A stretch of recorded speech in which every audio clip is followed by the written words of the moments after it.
నమస్తే welcome to KVR news 9 bulletin ముందుగా headlines చూద్దాం. ఎన్డీఎస్ఏ నివేదిక రాజకీయ ప్రేరేపితం మాజీ మంత్రి హరీష్ రావు.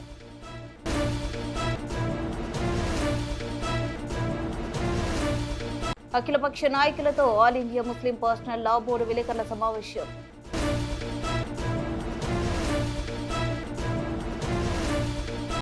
విద్య ప్రమాణాలే లక్ష్యంగా సీఎం చంద్రబాబు, మంత్రి లోకేష్ చర్యలు. చీఫ్ విప్ జీవి.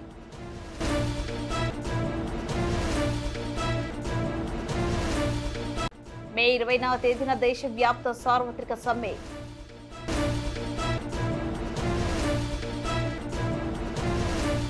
ఎన్డీఏ ప్రభుత్వ జేబు సంస్థగా ఎన్డీఎస్ఏ డ్యామ్ సేఫ్టీ అథారిటీ మారిందని బీఆర్ఎస్ నేత మాజీ మంత్రి హరీష్ రావు విమర్శించారు. అసెంబ్లీ ఎన్నికల ముందు ప్రాథమిక పార్లమెంట్ ఎన్నికల సమయంలో మధ్యంతర రిపోర్టు బీఆర్ఎస్ రజతోత్సవ వేళ తుది రిపోర్టు ఎన్డీఎస్ విడుదల చేయడం వెనుక బీజేపీ కాంగ్రెస్ కుట్ర ఉందని మండిపడ్డారు. భారత సమ్మిట్ రైతు మహోత్సవాల నిర్వహణతో పాటు ఆర్టీఏ అధికారులతో వాహనదారులను వేధింపులకు గురిచేసిన ఎన్ని అడ్డంకులు సృష్టించిన బీఆర్ఎస్ రథోత్సవ సభ విజయవంతమైందని చెప్పారు. ఊరు వాడ పల్లె పట్టణం అంతా కేసీఆర్ ప్రసంగం పైన చర్చ జరుగుతుందని పేర్కొన్నారు. ఈ క్రమంలో ఎన్డీఎస్ఏ రిపోర్టును అడ్డం పెట్టుకుని మంత్రి ఉత్తమ్ కుమార్ రెడ్డి పచ్చి అబద్ధాలు, అసత్య దుష్ప్రచారం చేశారని మండిపడ్డారు.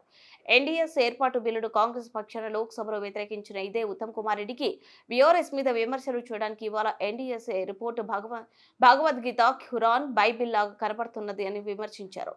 మేడిగడ్డ నిర్మాణంలో అవినీతి జరిగిందని ఎన్డీఎస్ఏ ఎక్కడా చెప్పలేదని, కానీ అవినీతి జరిగిందని చెప్పడానికి ఉత్తమ్ ప్రయాసాలు చేస్తూ జాలేసిందన్నారు. బీజేపీలు కుమ్మక్కై చేస్తున్నటువంటి విషయం ఇవాళ స్పష్టంగా అర్థమవుతా ఉంది.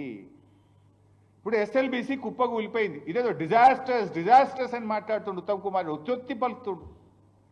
ఎస్ఎల్బీసీ కంటే పెద్ద డిజాస్టర్స్ ఏంది? ఆగమాగం పోయి తొందరగా పనిచేయవి. 8 మంది ప్రాణాలు తీసినావు.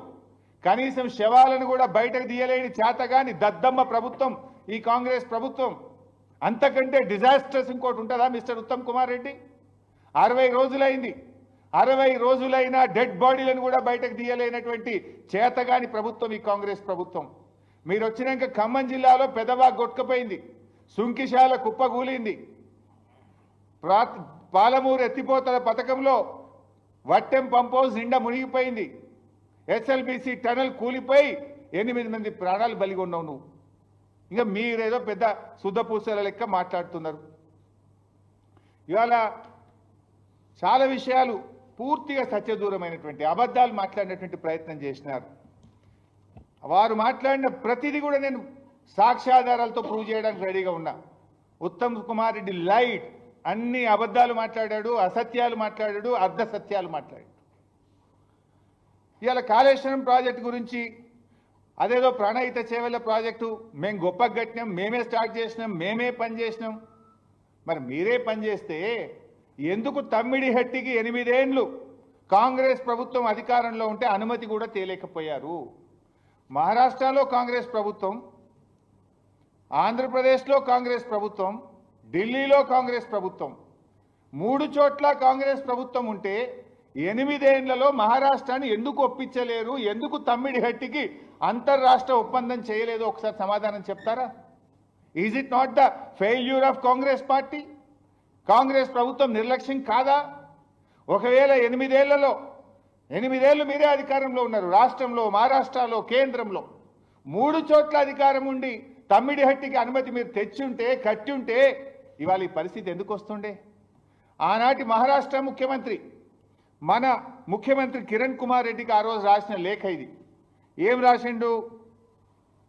At the full reservoir level 152 meters, about 2099 hectares of land from 22 villages of district Chandrapur and 8 villages in the district Gachirauli are likely to be submerged, and this is a main cause of unrest among the farmers from this area. It is also requested that the government should not proceed with unilaterally decided layouts and control levels as it may lead to unfruitful expenditure. మీరు మా అనుమతి లేకుండా, మా రాష్ట్ర ప్రభుత్వం ఒప్పుకోకుండా ఇష్టం ఉన్నట్టుగా ప్రాజెక్టు కడుతుండ్రు, మీరు పెట్టిన ఖర్చు అంతా కూడా వృధా అవుతుంది, తస్మాత్ జాగ్రత్త అని ఆనాటి మహారాష్ట్ర ముఖ్యమంత్రి మన ప్రభుత్వాన్ని హెచ్చరించిండ్రు. మీరెంత దుర్మార్గము, ఎంత అరాచకం అంటే మీరు ఎవడన్నా హెడ్ దగ్గర పని స్టార్ట్ చేస్తాడు, తల దగ్గర ఇడిచిపెట్టి తోక దగ్గర పంది అవుతారా? ఆనాడు కమిషన్ల కోసం, పర్సంటేజ్ల కోసం ఎన్నికల ముందు హడావిడిగా 28 ప్యాకేజీలకు టెండర్లు పెట్టి మహారాష్ట్రతో అగ్రిమెంట్ లేదు, డిపిఆర్ లేదు, డిపిఆర్ తయారు కాలే, మహారాష్ట్ర ఒప్పుకోలే, టెండర్లు పిలిచిండ్రు. ఎక్కడనో పోయి చేవల కాడ దవుతారు, ఎక్కడనో పోయి మెదక్ జిల్లా సిద్దిపేటలో దవుతారు. అసలు ఎక్కడైతే నీళ్లు తీసుకోవాలో తమ్మిడిహట్టి దగ్గర ఆడ మహారాష్ట్ర ఒప్పుకోదు, ఆడ తట్టెడు మట్టి తీయరు, అంతర్రాష్ట్ర ఒప్పందం జరగదు. తప్పు చేసింది మీరు. మీరు చేసిన తప్పును సవరించడానికి మేము ప్రయత్నం చేశాం. ఇవాళ వాళ్ళ దుర్మార్గం ఎట్లా అంటే, నేను ఉత్తమ్ కుమార్ రెడ్డి తలకాయ ఎడబెట్టుకుంటాడో, నువ్వు కూడా ఆ రోజు మంత్రివే, ఆ ప్రభుత్వంలో నువ్వు మంత్రివే, నువ్వు కూడా దీనికి జవాబుదారే. రాజశేఖర రెడ్డి గారి ప్రభుత్వం 17/12/2008 నాడు ఫౌండేషన్ స్టోన్ వేసిండ్రు. 2007లోనే టెండర్లు పిలిచారు, జీవోలు ఇచ్చారు, 2008లో శంకుస్థాపన చేసిండ్రు. 4 ఏళ్లలో పూర్తవుతుంది. 4 ఏళ్లలోనే ప్రాణహిత చేవల్లో పూర్తి చేస్తామన్నారు. అప్పుడు ఎలక్షన్ల ముందు అన్ని టీవీలలో యాడ్లు వచ్చినాయి, మీకు కూడా తెలుసు. తెలంగాణ ఉద్యమాన్ని దెబ్బకొట్టాలని చేసిండ్రు. 4 ఏళ్లలో పూర్తి చేస్తామన్నారు. 7 ఏళ్ళు అధికారంలో ఉంటే కనీసం తమ్మిడిహట్టి దగ్గర అంతర్రాష్ట్ర ఒప్పందం చేయలే. 4 ఏళ్లలో వీళ్ళు చేసిన ఘనకార్యం కూడా చెప్తా. 4 ఏళ్లలో ప్రాజెక్ట్ పూర్తి చేస్తామన్నారు 2008లో. 2012 నాటికి వీళ్ళు చేసిన పని ఏంటంటే, సర్వే అండ్ మొబిలైజేషన్ అడ్వాన్స్ల పేరు మీద కాంట్రాక్టర్లకు ఇచ్చిన అడ్వాన్సులు, పని చేయకుండానే ఇచ్చిన అడ్వాన్సులు 1426 కోట్లు. 4 ఏళ్లలో ల్యాండ్ ఎక్విజేషన్ కోసం పని మీద పెట్టిన ఖర్చు ఎంత అంటే 160 కోట్లు. చేసిన పని భూసేకరణకు కానీ చేసిన పని 160 కోట్లు. ఏమి చేయకుండానే మొబిలైజేషన్ అడ్వాన్స్ల కింద కాంట్రాక్టర్లకు ఇచ్చింది 1426 కోట్లు. ఇది కాంగ్రెస్ పార్టీ యొక్క అవినీతికి పరాకాష్ట. తట్టెడు మట్టెత్తకుండా 1426 కోట్లు 2012 నాటికి కట్టిపెట్టారు మీరు. 4 ఏళ్లలో పూర్తి చేస్తామని మొత్తం 160 కోట్ల పని కూడా చేయకుండా 1426 కోట్లు కాంట్రాక్టర్లకు దోచిపెట్టిన కాంగ్రెస్. ఆ దోపిడిలో ఈ ఉత్తమ్ కుమార్ రెడ్డి కూడా బాధ్యుడే. ఆనాటి నీళ్ల మంత్రి సుదర్శన్ రెడ్డి కూడా ఇప్పుడు కాంగ్రెస్ పార్టీ ఎమ్మెల్యేగానే ఉన్నాడు. ఇది కాంగ్రెస్ దోపిడి. మేము వచ్చిన తర్వాత రివ్యూ చేసి సర్వే మొబిలైజేషన్ అడ్వాన్సులు రద్దు చేసినాం. ఇప్పుడు నేను చెప్పింది 4 ఏళ్లలో వీళ్ళు ఇచ్చింది 1426 కోట్లు. బై ద టైం కాంగ్రెస్ ప్రభుత్వం దిగిపోవడం లోపు సర్వే మొబిలైజేషన్ అడ్వాన్స్ పేరు మీద 2328 కోట్లు దోచుకొని తిన్నారు. 2328 కోట్లు మొబిలైజేషన్ అడ్వాన్స్ల పేరు మీద దోచుక తిన్నది, పందికొక్కుల్లాగా మెక్కింది ఆనాటి కాంగ్రెస్ ప్రభుత్వం. ఇంకా సిగ్గు లేకుండా ఉత్తమ్ కుమార్ రెడ్డి ఏదో మాట్లాడుతుండు. మేము వచ్చిన తర్వాత ఈ మొబిలైజేషన్ అడ్వాన్సులు రద్దు చేసినాం, సర్వే పేరు మీద ఇచ్చే అడ్వాన్సులు రద్దు చేసినాం. ఆ డబ్బంతా కూడా కాంట్రాక్టర్ల దగ్గర నుంచి రికవరీ చేసింది బీఆర్ఎస్ ప్రభుత్వం. ఇంకా విద్యార్థులకు మంచి మార్కులతో పాటు విలువలతో కూడిన విద్యను అందించిన ప్రమాణాలు పెంచేందుకు ముఖ్యమంత్రి చంద్రబాబు, మంత్రి లోకేష్ కృషి చేస్తున్నారన్నారు. ప్రభుత్వ చీఫ్ విప్ వినుకొండ ఎమ్మెల్యే జీవి ఆంజనేయులు విద్యా సంస్కరణలో భాగంగా మంత్రి లోకేష్ తలపెట్టిన మోడల్ స్కూల్స్ ద్వారా రానున్న రోజుల్లో దేశానికి ఆదర్శంగా ఏపీ మారబోతుందన్నారు. నరసరావుపేట పట్టణం భువనచంద్ర టౌన్ హాల్లో జిల్లా స్థాయి 10వ తరగతి ఫలితాల్లో ఉత్తీర్ణత సాధించిన విద్యార్థులు అభినందన సభలో చీఫ్ విప్ జీవి పాల్గొన్నారు. ఈ సందర్భంగా మాట్లాడిన ఆయన 580కి పైగా మార్కులతో ఉత్తమ ఫలితాలు సాధించిన విద్యార్థులు అందరినీ అభినందించారు. రాష్ట్ర సగటు కంటే మంచి ఫలితాలు సాధించినందుకు పల్నాడు జిల్లా విద్యార్థులు, టీచర్లను అభినందించారు. స్టేట్ 1 ర్యాంకు పల్నాడు జిల్లా మాచర్ల ప్రాంతానికి రావడం ఎంతో సంతోషం కలిగించిందన్నారు. 598 మార్కులు సాధించిన చంద్రికకు అభినందనలో 596 మార్కులు సాధించిన సమీర, 593 మార్కులు సాధించిన అమూల్యాలకు ప్రత్యేక ప్రశంసలు తెలియజేశారు. రాష్ట్ర వ్యాప్తంగా కూడా ఈసారి మంచి ఫలితాలు వచ్చాయన్న జీవి లోకేష్ విద్యాశాఖ బాధ్యతలు తీసుకున్న తర్వాత పాఠశాల విద్య రూపురేఖలే మార్చుతున్నాయన్నారు. టీచర్ల నైపుణ్యాలు పెంపొందించేందుకు శిక్షణ ఏర్పాటు చేయనున్నారని తెలిపారు. విద్యార్థుల వ్యక్తిత్వ వికాసం, నాయకత్వ లక్షణాల కోసం కార్యక్రమాలు నిర్వహించబోతున్నారన్నారు. విద్యార్థి దశలోనే మంచి పౌరులుగా తీర్చిదిద్దాలని కూటమి ప్రభుత్వం ముందుకు వెళ్తుంది. ఈ కార్యక్రమంలో జిల్లా కలెక్టర్ అరుణ్ బాబు, శాసనసభ్యులు అరవింద్ బాబు, జూలకంటి బ్రహ్మారెడ్డి, ఎమ్మెల్సీ ఆలపాటి రాజేంద్ర ప్రసాద్, మాజీ శాసనసభ్యులు మక్కిన మల్లికార్జునరావు, విద్యాశాఖ అధికారులు, ఉపాధ్యాయులు తదితరులు పాల్గొన్నారు.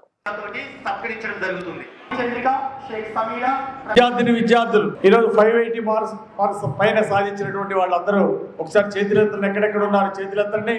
ఒక్కసారి మంచి మార్క్స్ సాధించిన వీళ్ళందరికీ గట్టిగా చప్పట్లు కొట్టి అభినందనలు తెలియజేయాలని ఈ సందర్భం కోరుతున్నా. అలాగే స్టేట్ ఫస్ట్ ర్యాంకు మన పల్నాడు జిల్లాకి రావడం, అందులో మాచర్ల నియోజకవర్గం రావడం నిజంగా నాకు చాలా సంతోషంగా ఉంది. మా వెనకబడి ప్రాంతం అంటున్నాడు మన బ్రహ్మానంద రెడ్డి గారు, మాచర్ల ఎమ్మెల్యే గారు. అది వెనకబడలేదు, మేము అన్నింటిలో ముందుంటున్నామని చెప్పేసి మన students first rank, state first rank 598 marks సాధించినటువంటి పావని చంద్రికకి హృదయపూర్వక అభినందనలు. అలాగే 596 మార్క్స్ సాధించినటువంటి సమీరాకు, 593 మార్క్స్ సాధించిన అమూల్యకు ఒకసారి గట్టిగా చప్పట్లు కొట్టి టాపర్స్ ఒకసారి నిలబడండి. ఎక్కడెక్కడ ఉన్నారు నిలబడండి. పావని చంద్రిక 598 మార్క్స్ సాధించింది. అలాగే 596 సమీరా అభినందనలు. అమూల్య ఓకే. ఈ ముగ్గురిని ఒకసారి చూడండి అందరూ.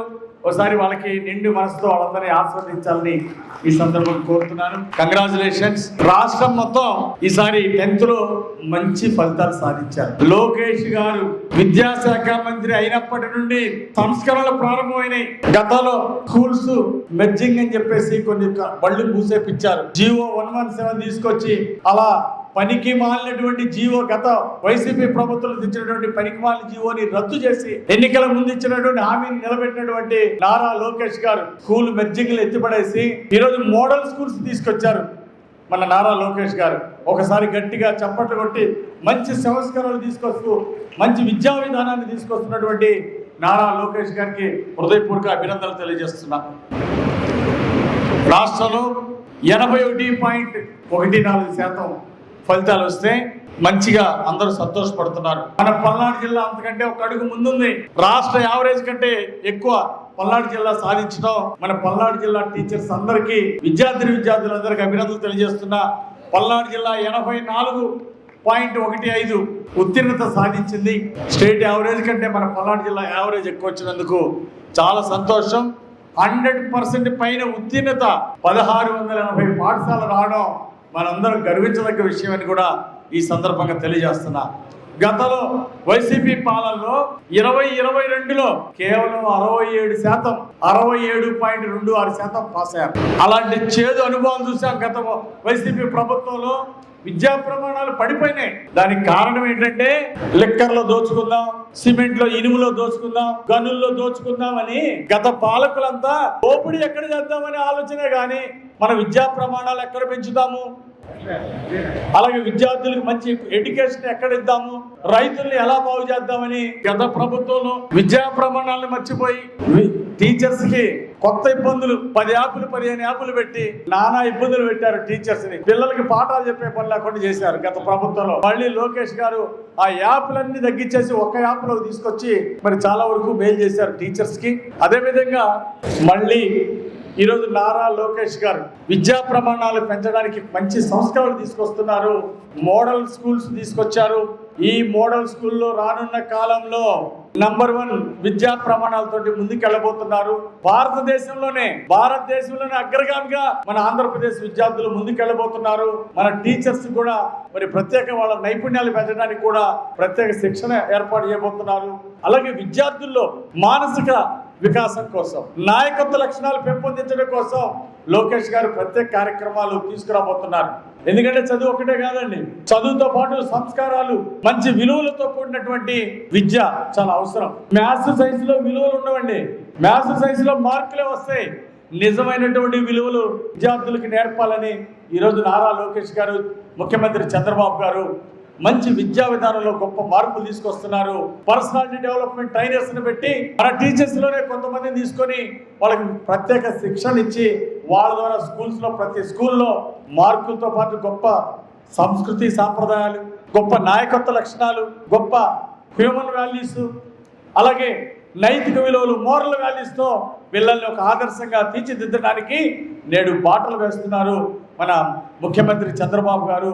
అలాగే విద్యాశాఖ మంత్రి నారా లోకేష్ గారు ఒక్కసారి చప్పట్లు కొట్టి మానవతా విలువలకి, నైతిక విలువలకి, మోరల్ వాల్యూస్కి ప్రాధాన్యత ఇస్తున్నటువంటి ఈ ప్రభుత్వం విద్యార్థి దశలోనే వాళ్ళు తీర్చిదిద్దడానికి ముందుకెళ్తున్నటువంటి ఈ ప్రభుత్వాన్ని మనం ఎంతో అభినందించాల్సినటువంటి అవసరం ఉంది. బాగా మార్కులు వచ్చిన వాళ్ళు, గోల్డ్ మెడల్ కొట్టిన వాళ్ళు, అమెరికాలో ఉద్యోగాలు చేసేవాళ్ళు, తల్లిదండ్రులు కూడి పెట్టినటువంటి పనికి మాలిన వాళ్ళు ఈరోజు సమాజంలో చూస్తున్నాం. కొద్ది మందిని చదువుకొని మంచి మార్కులు వచ్చినా గంజాయి, డ్రగ్స్కి ఎడిక్ట్ అయిపోయి పాడైపోయి కుటుంబాలను నాశనం చేసుకునే వాళ్ళని చూసాం. అది కాదు భావితరాలకు కావాల్సింది.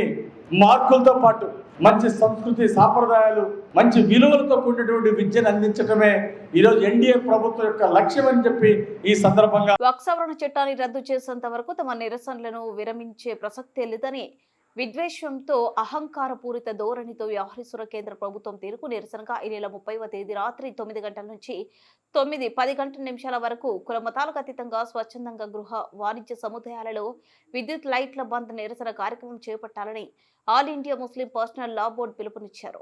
అఖిలపక్ష నాయకులతో ఆల్ ఇండియా ముస్లిం పర్సనల్ లా బోర్డు కలిసి ఖమ్మం జిల్లా యూనిట్ ఆధ్వర్యంలో నగరంలోని TNGO ఫంక్షన్ హాల్లో విలేకరుల సమావేశం ఏర్పాటు చేశారు.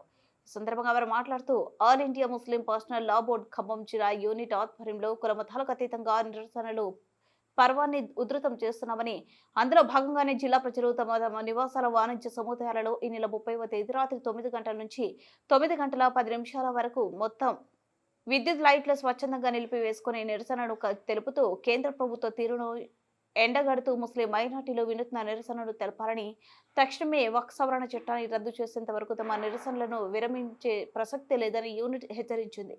అందరికీ నమస్కారం. అట్లాగే వేదిక మీద ఉన్నటువంటి మిత్రపక్షాల నాయకులందరికీ కూడా ముందుగా నమస్కారాలు తెలియజేసుకుంటా ఉన్నాం.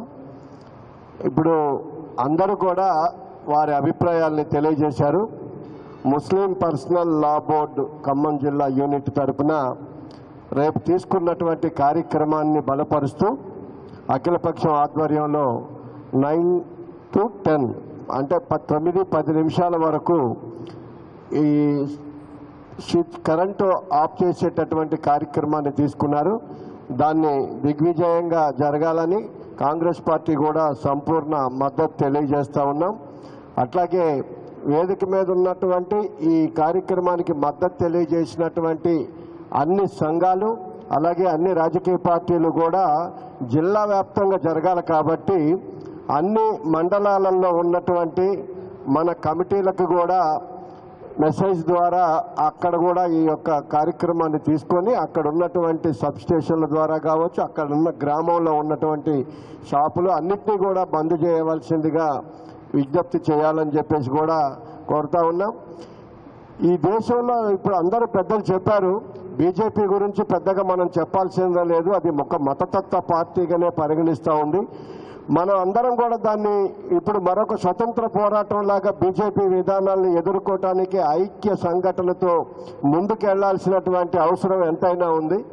అది ఇండియా కూటమిగా ఒక బాధ్యత తీసుకొని ఆ ఇండియా కూటమే ఇప్పుడు బీజేపీ ప్రభుత్వానికి వ్యతిరేకంగా మరి అనేక పోరాటాలని కొనసాగిస్తూ ఉంది. ఈ దేశంలో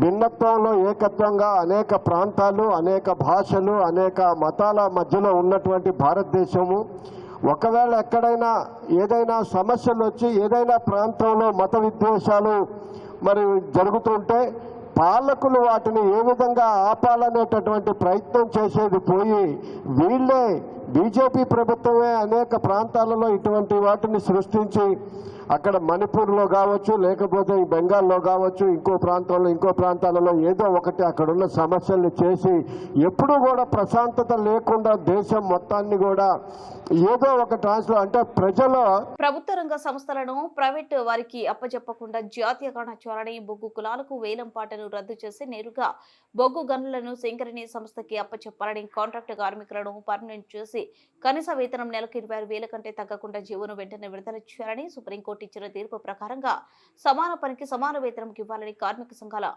TNTUC కార్మిక సంఘాల జేఏసీ ఆధ్వర్యంలో సింగరేణి యాజమాన్యానికి వినతి పత్రం ఇవ్వడం జరిగింది. ఈ కార్యక్రమంలో TNTUC ప్రధాన కార్యదర్శి టి మణిరామ్ సింగ్, TNTUC నాయకులు, కార్మికులు తదితరులు పాల్గొన్నారు.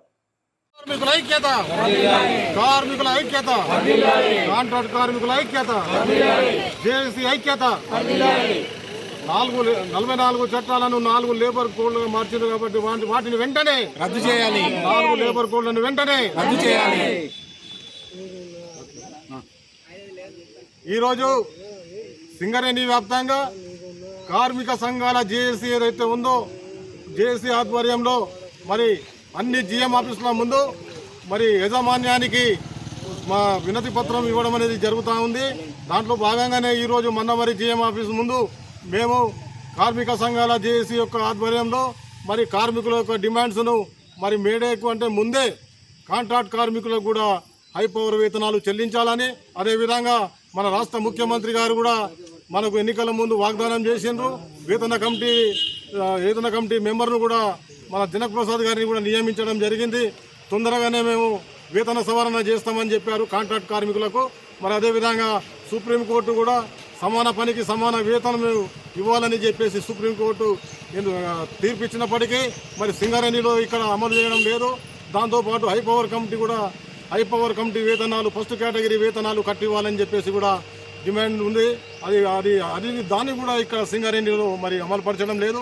కాంట్రాక్టులు కూడా మరి బయట వాళ్ళకు కాంట్రాక్ట్ ఇస్తే వాళ్ళంతా మరి కాంట్రాక్ట్ కార్మికులకు కూడా సరైన జీతాలు ఇవ్వడం లేదు. కాంట్రాక్టులు మారినప్పుడల్లా కార్మికులను మారుస్తూ వాళ్ళ యొక్క జీవన స్థితిగతులను కూడా మారుస్తూ ఉన్నారు, ఇబ్బంది పెడతా ఉన్నారు. ఇప్పటికైనా కానీ సింగరేణి యాజమాన్యమే ఈ కాంట్రాక్ట్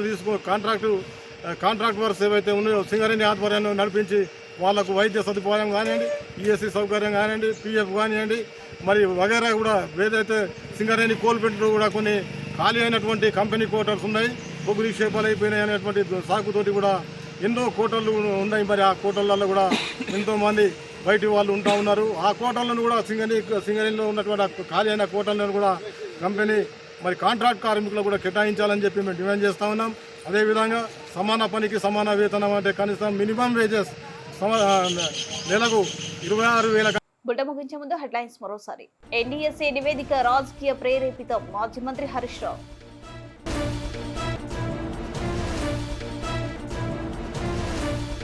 అఖిలపక్ష నాయకులతో ఆల్ ఇండియా ముస్లిం పర్సనల్ లా బోర్డు విలేకరుల సమావేశం.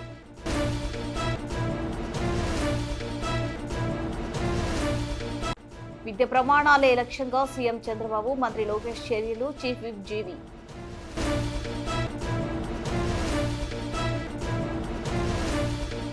మే 20వ తేదీన దేశవ్యాప్త సార్వత్రిక సమ్మె.